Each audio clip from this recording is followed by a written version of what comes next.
Terus ada yang bilang kalau Bahar bin Smith tidak mencabut pernyataannya, maka akan jalur hukum. Jalur hukum, silahkan. Ayo, jalur hukum. Mau pidana kek, mau perdata kek, jalur hukum, silahkan jalur hukum. Bukan sejengkal, sekelingking pun saya nggak bakal mundur. Saya akan tegak berdiri, membela nasab garis keturunan Rasulullah SAW.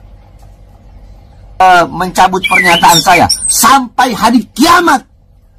Saya Bahar bin Smith tidak akan pernah mencabut pernyataan saya bahwasanya Azamat Khan putus sampai di Wali Songo berdasarkan surat edaran Robito dan Nagoba. Mari gunakan akal pikiran, gunakan akal sehat untuk melihat sesuatu.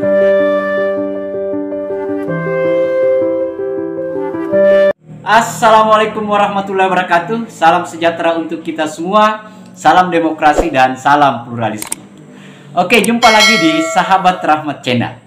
Nah, untuk kali ini sahabat-sahabat, itu sekaitan dengan jawaban dari Kiai Haji Muhammad Yusuf dari Banten, sekaitan dengan ada respon dari si Bahar Smith yang mengatakan bahwa dia tidak akan pernah minta maaf dan menarik pernyataannya sekaitan dengan bahwa Wali Songo tidak punya keturunan. Dan saya kira jawaban yang disampaikan oleh Kiai Haji Muhammad Yusuf ini akan menampar lebih keras lagi, karena dianggapnya bahwa Bahar Smith itu dalam kondisi mabuk dalam memberikan pernyataan atau jawaban, sahabat-sahabat. Jadi dianggap itu lelucon dan itu anak kecil memberikan respon yang seperti itu. Dan menantang untuk mari kita buka kitab kalau kita mau berdebat soal itu. Seperti apa respon dan tanggapannya sahabat-sahabat? Yuk, mari kita lihat videonya. Aduh, lucunya lagi ngebahasnya kemana-mana ini. Ini yang paling lucu ketika ngebahas mengelak apologi ngeles bahwa beliau mengatakan Dzurriyyat Wali Songo terputus itu menggunakan kaidah lafazan bimana khas. Aduh, ampun ini orang. Aduh, Masya Allah. Aduh, gimana ini ngajinya ya? Ini saya pengen ngebahas sebetulnya, ini pengen nyanggah, tapi tadi saya paling kurang suka saya kalau ngebahas di video di YouTube, apalagi dalam situasi seperti ini, karena tanpa kitab ya. Enak tuh ngebahas tuh dengan kitab, jadi nggak kemana-mana. Nggak seperti orang kesurupan. Ya, gini aja lah ke orang yang ngomong lafazan dimana khas itu, mendingan gini aja ya, oi. Yang aku Abdul Habib, lo mendingan pesantren aja ya, ke pesantren gua ya, lo bawa sorban tapi jangan dibikin lelang sorbannya ya, bawa juga siwak tapi jangan buat lelang juga ya. Buat di sini supaya lebih ngerti lagi ya, lebih panjang lagi tentang itu. Udah aja, yang jelas itu mengaji lagi tuh bahasa itu nggak cocok itu. Gak masuk ke muktadol halnya itu. Terus lagian kalau memang kamu itu mau pakai itu kaidah itu, jangan melotot-melotot, santai aja. Lu tuh enak aja tuh ngomong tuh. Giliran bagian ngebela diri lu pakai kaidah itu. Tapi ke orang lain lu hukumi serampangan dewek kayak. Contohnya ke Haji Imaduddin. Pemicu adalah Imaduddin Yusuf. Kenapa kamu dan lu ini nggak pakai juga lafaz amlimana khos juga ke Imaduddin? Kan bisa berlaku. Haji Imaduddin pun itu lafaznya mananya khas, karena Imaduddin itu tidak mengatakan secara umum semua dzurriyyat Nabi terputus di dunia. Kagak, com. Khas. dia juga sama, ngaji lagi dong. Lu ke orang lain bisa nuduh, tapi derek lu pakai kaidah itu, yang menang sendiri aja lagi. Iya cuma bisa ngaji diri, makin lamun cuma bisa ngaji tak doang dia gitulah. Nyalahkan batur beguk, nyalahkan derek tuh bisa doang dia gitu ngaji nata. Mentah dia ngaji dia. Yang kedua, Haji Imad itu kalau mau memicu tidak bijaksana sekali, ya, karena dia sababiahnya elatnya dia ceramah itu karena membaca kitab Imam Fakhrul Razi. Dengerin nih, dalam kitab Imam Fakhrul Razi, nah ya, Sayyid Ahmad Muhajir hanya punya anak 3, tidak 4, tapi ada oknum Ba'lawi katanya dari turunan yang keempat. Nah itu di situ bertanya Haji Imaduddin, skeptis namanya, untuk pembuktian ilmiah boleh, pembuktian ilmiah, dengan orang membuktikan ilmiah kemudian dijustifikasi menafikan, gimana ngajinya kamu juga nih, parah ya. Pembuktian ilmiah itu butuh untuk diteliti, dibuka kebenarannya, jangan dihukumi orang yang meneliti ilmiah kemudian dijustifikasi kemudian secara buruk. Nanti dulu nggak ada pengetahuan nanti. Aduh, mujahid juga ada pembuktian ilmiah, cong. Makanya jangan mabok bercubung. Haji Imad itu bilangnya juga bukan palsu, tidak terkonfirmasi. Apa maksudnya? Tidak terkonfirmasi itu belum ada sambungan jawaban secara ilmiah. Kenapa? Dalam kitab Syajaratul Mubarakah, Sayyid Ahmad Muhajir hanya punya anak 3, di sini kok ada sambungan anak 4. Ini gimana gitu? Tidak terkonfirmasi, maka itu dibutuhkan jawaban ilmiah. Nah, dikhususkan oleh beliau ya, yang ada keturunan dari Sayyid Ubaidillah yang ada di Indonesia, maka itu harus meneliti. Dia tidak mengatakan palsu, tidak. Gimana bilang ke orang lain kamu langsung menjustifikasi begitu tanpa tabayun dirian kendala, kamu bela diri. Ini hang menang sorangan kieu. Dia ngaji di mana sih? Ampun, ngaji diri dia tak ngaji dia ulah tual bae. Ampun, Singaponium. Bener gue ngaji na. Aduh, masya Allah, tabarakallah ya. Sesekali dia mencari mending ngaji kadir karena pesantren aing, tapi dia ulah masiwak yang dilelangkeun, ulah masorban yang dilelangkeun, untuk uduh gratis di pesantren aing mah. Jadi saya ini malas nih kalau berbicara tentang nahu, mantek, bayan dan sebagainya dengan orang yang tidak akan membuat saya lebih pintar. Mohon maaf nih. Ya. Nah, kemudian ini saya lihat ini dia bilang ke orang lain pemicu. Dia malah bilang di videonya, kalau tidak terima dengan pernyataan saya mengatakan bahwa Wali Songo itu terputus, tuntut tuh RA. Yang bawa RA siapa? Nanti kalau ada orang menyinggung RA, kamu tuduh lagi, pemicu lagi ke RA. Bahkan kamu sudah menuduh buruk kamu bahwa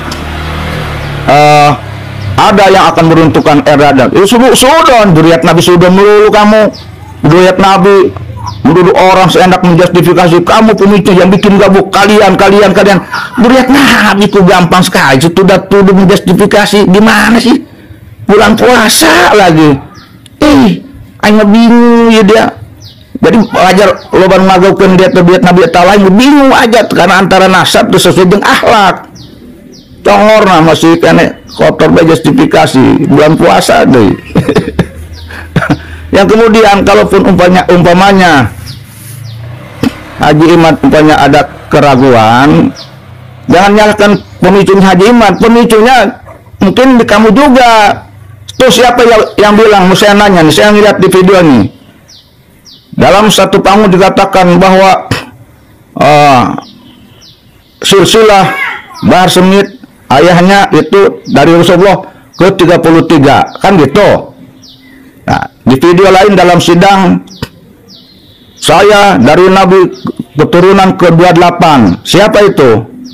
Di video lain bilang anak turunan Nabi yang ke-38. Nah, ini orang jadi bingung. Jangankan yang tidak bingung, yang sedang bingung apalagi makin bingung. Jadi yang benernya mana? Ini kan memicu akhirnya. Jadi ketika ada orang yang meragukan kamu itu, jangan dulu orang pemicu. Oh, yang pemicunya, lu yang ngomongnya, aku enggak. Nyariin orang mulu sih. Ayo bisa dimolotot lah. Karena ini apa lain tukang molotot lain mah dia. Ada pelototan wasilan yang naon bulan puasa. Molotot dia. Modal molotot jadi dia disebut Singapodium atau sama Singaponium. Molotot bisa enggak? Di Banten punya polot bersenserikan dia. Di Banten disebut jago eta, dia bisa berkalang kita. Bisa takwa, tawadu karak jago. Kita ngepolotan buku polot dan dia mah. Ya, jadi aing males ngaladenan lagi. Apalagi ngebahas tentang kaidah-kaidah. Oleh anak saya aja tuh yang baru SD itu sudah terpatahkan terargumentasi, penasaran. Makanya udah pesantren di pesantren saya bawa itu siwak jangan dilelangkan, bawa sorban jangan dilelangkan, ya. Gitu ya. Terkait masalah tuntutan hukum. Nah, awas nih kalau punya suatu ketika ada yang menuntut hukum perdata pidana ya ke kamu nih, ya nih yang nantan hukum nih, ya. Jangan lagi kamu nanti duduk pemicunya si anu, jangan, termasuk pendukungnya jangan lagi mempersekusi yang menuntut, nanti awas loh ya. Kamu yang nantangin lagi, ya. Kamu yang nantangin, bahkan ngomong sampai kiamat segala. Emangnya kamu yakin umur kamu mau kiamat? Yang saya tahu yang sampai lihat umur itu cuma iblis. Mudah-mudahan ini bisa mengerti ya, mengerti. Aduh, ampun, ayah baik, ya guys, Singaponium. Mohon maaf kalau takut menyinggung ya. Santai, bulan puasa polototan bisa dia malam polototan dia. Masya Allah tabarakallah, itu bisa yang tawadu halakade itu bisa hiber aing itu bisa tak karak popolotot hai sebut Singapodium wala babari. Saudara sekalian yang dimuliakan oleh Allah Subhanahu wa taala, saya Bahar bin Ali bin Smith berkali-kali saya masuk penjara, saudara-saudara. Kenapa saya masuk penjara? Apakah karena diri saya yang saya bela? Apakah yang saya bela anak istri saya? Apakah yang saya bela kelompok saya? Apakah yang saya bela saya punya murid-murid? Tidak, saudara-saudara sekalian yang dimuliakan oleh Allah Subhanahu wa taala. Pertama saya masuk penjara 2 tahun. Kemudian saya keluar. Ketika saya keluar, saudara-saudara, baru 2 hari saya keluar, saya ditahan. Kemudian dibawa ke Nusa Kambangan, saudara-saudara. Kedua tangan saya diborgol, perut saya diborgol, kaki saya diborgol. Borgol dari tangan nyambung ke perut, dari perut nyambung ke kaki. Baru 2 hari saya bebas. Kenapa saya ditahan? Kenapa saya dipenjara? Karena dalam ceramah saya ketika itu awal-awal pandemi, awal-awal corona, saya berkata, wahai para pejabat, wahai pemerintah, wahai presiden, coba engkau lihat, coba kalian lihat rakyat kalian kurung dalam rumah, tidak kalian beri makan. Apakah kalian ingin menghidupkan rakyat atau mematikan rakyat? Wahai para pemerintah, coba kalian lihat mal-mal milik asing kalian buka, tetapi warung-warung kecil milik pribumi kalian tutup. Saudara-saudara, saya tanya, siapa yang saya bela? Rakyat atau bukan? Nah, itu tadi sahabat-sahabat videonya. Bagaimana respon dari Kiai Haji Muhammad Yusuf sekaitan dengan respon yang diutarakan oleh Bahar Smith yang dianggap mabuk itu dan tidak berdasar, tidak punya dalil, tidak kuat dijadikan sebagai dasar. Nah, tapi ada beberapa catatan sahabat-sahabat, yaitu bahwa Bahar Smith itu kalaupun dia menganggap benar, dia harus menyampaikan secara ilmiah dong. bukan dalam konteks berorasi, bukan dalam konteks membangun narasi kebencian, memecah belah antara habaib yang ada di Indonesia. Karena kita tahu bahwa yang kasus ini adalah bukan kasus habaib secara keseluruhan, tetapi ini adalah konteks, adalah pribadi si Bahar Smith yang sering membangun narasi kebencian, baik kebencian kepada pemimpin maupun sebenarnya sesungguhnya dia sudah mencederai yang namanya habaib yang kita sudah warga pribumi mencintainya, surya nabi yang kita agung-agungkan, yang kita hormati, tetapi sesungguhnya dia sendiri yang melakukan pencederaan tersebut. Sehingga kita semua wajib dong bertanya, kok bisa-bisanya habaib sebagai surya nabi yang kita anggap sebagai panutan itu kerjanya hanya memecah umat, mencaci maki, mencerca, nah tidak menghormati pemimpin. Nah itu yang harus dipertanyakan, kan hanya Bahar yang melakukan ini, sahabat-sahabat. Nah saya kira itu sahabat-sahabat ya, mari kita lihat secara jernih, lakukan kritis terhadap orang-orang yang mencoba merongrong, mencoba memecah belah NKRI, mencoba membelah Islam. Mari kita jaga agar itu semua terjaga dengan baik, hidup berdampingan di negara kita. Akhir kata dari saya, wassalamualaikum warahmatullahi wabarakatuh. Salam demokrasi, salam pluralisme, NKRI harga mati.